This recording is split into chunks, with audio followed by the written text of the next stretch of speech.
चंदनपुर गांव में तोता नाम राम का आदमी रहता था।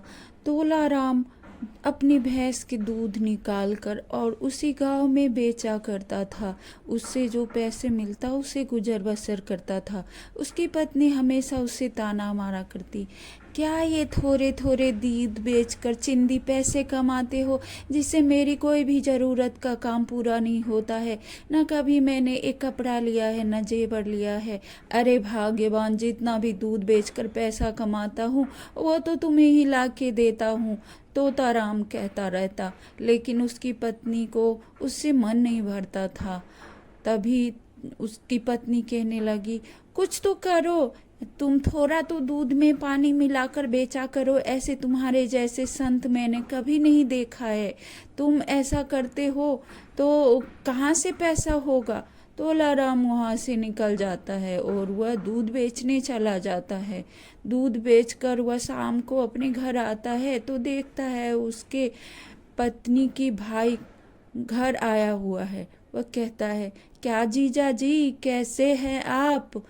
तभी उसकी पत्नी कहती है, कैसे होंगे, ऐसी ईमानदारी का भूत सवार है इन पर कि कभी भी दूध में थोड़ा भी पानी नहीं मिलाते। अरे बहना, मैं तो दूध में पानी मिलाकर ही इतना अमीर हो गया हूँ। अभी आज के ज़माने में कौन इतना ईमानदार है। क्यों जीजा जी। अरे मैंने कभी ये सब नहीं किया, अब मैं अपनी ज़िंदगी में ये सब नहीं करूँगा। नहीं, मेरा भाई करता है तो मेरे भाई को कौन सा क्या हो गया है। तभी तो लड़म सोचने लगा कि क्या करूं। अब क्या सोच रहे हैं जीजा जी, एक बार करके तो देखिए, कुछ नहीं होता, किसी को पता नहीं चलता। और मेरी बहना तो आपके भरोसे ही ससुराल आई है। यह कहकर वह चला जाता है। दूसरे दिन तोलाराम अपनी भैंसिया का दूध निकालता है और उसमें थोड़ा पानी मिला देता है। तभी उसकी पत्नी देखती है और कहती है, ये हुई ना बात, आज तुमने अक्लमंदों वाली बात की है। तोलाराम जाता है और वह दूध बेचने निकल जाता है और रोज अब वह थोड़ा थोड़ा दूध में पानी मिलाने लगा, क्योंकि लालच बढ़ गई।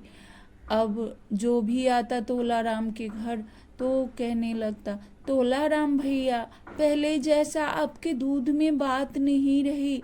बहू कहती है कि दूध में मलाई नहीं आता है। दूसरे ग्राहक भी वही कहने लगा, तोलाराम भैया, बच्चे दूध नहीं पीना चाहते आपका, पहले जैसा दूध नहीं रहा। तोलाराम सोचने लगा, अब तो सारी ग्राहक ऐसे ही बोलती है।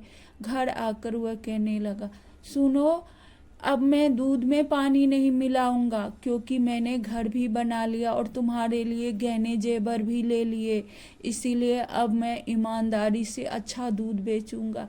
अरे रहने दो, छोड़ो भी, ईमानदारी का भूत उतारो अपने ऊपर से, किसी को कुछ पता नहीं चलेगा। इतने में उसकी एक पड़ोसन आई और कहने लगी, अरे भाभी, आपके हार तो बहुत सुंदर है, क्या करते हैं तोलाराम भैया, दूध बेचने के सिवा और क्या काम करते हैं। अरे कुछ नहीं, वो थोड़ा सा दूध में पानी मिला देते हैं, उससे आमदनी बढ़ गई है, इसीलिए अब घर भी अच्छा हो गया है और गहना भी ले लिए हैं। अरे वाह, लेकिन तुम ये बात किसी से बताना मत। नहीं नहीं, मैं किसी से नहीं बताऊंगी, आपकी बात तो मैं किसी से नहीं बताती हूँ। घर आकर वह अपने पति से कहती है, उसका पति दूसरे को कहता है, वो तीसरे को कहता है। ऐसे कहते कहते पूरे गांव में बात फैल गई और सरपंच के पास भी बात चला गया। सरपंच ने पूरे गांव को बिठा के तोलाराम को बुलाया और कहा, तोलाराम, तुमने पूरे गांव में सबको इतने दिनों से दूध वाला पानी पिलाता है, इसीलिए सब ने मिलकर तय किया है कि पूरे गांव को अब तुम 1 महीने तक बिना दूध वाला पानी, अच्छा दूध दोगे, और वो भी फ्री में, किसी से 1 पैसे नहीं लोगे। यही तुम्हारी सजा है, और अगर तुमने ये सजा नहीं मानी तो इस गांव से निकल जाओ और यहाँ से दफा हो जाओ, यहाँ दूध भी मत बेचना। तोलाराम उदास मन से अपने घर को आ गया और अपनी पत्नी से कहने लगा, ये सब तुम्हारे लालच के कारण हो रहा है। अगर तुमने लालच नहीं किया होता तो आज मुझे फ्री का दूध नहीं बेचना पड़ता। अब मैं 1 महीने तक अपने बच्चों का गुजारा कैसे करूँगा, अपने घर का गुजारा कैसे करूँगा। तुम्हारी जैसी लालची औरत के चंगुल में मैं कहाँ से फंस गया। और तोलाराम अब रोज दूध निकालता और सबको फ्री में दूध बांटता।